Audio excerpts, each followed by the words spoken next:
Hi, this is Brother X America. Kumusta po kayong lahat? Kayo pong lahat na nakikinig sa Himpilang Pinagpala over DWXI. Muli po si Brother X America ay nagbabahagi sa inyo ng salita ng Diyos. At wika po ng Psalm 52 verses 1 and following. Ito po ang sabi ng salita ng Diyos. Why do you boast of evil, you mighty man? Why do you boast all day long, you who are disgraced in the eyes of God?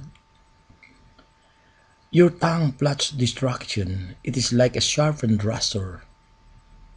You who practice deceit, you love evil rather than good.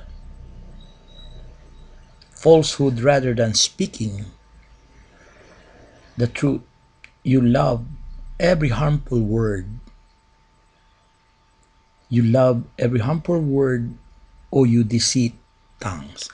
Purihin po ang Panginoon, purihin po ang Diyos. Alam ko po na kayo pong lahat ay nandiriyan at nakikinig sa himpilang ito ng YouTube at ito po ay ang Takeover Holy Spirit.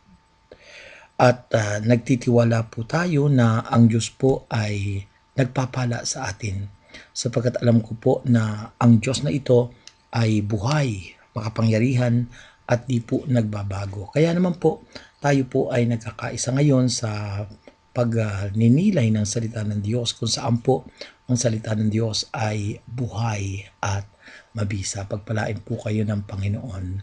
Amen at amen. Amen po ba? Purihin po ang Panginoon. Purihin ang Diyos.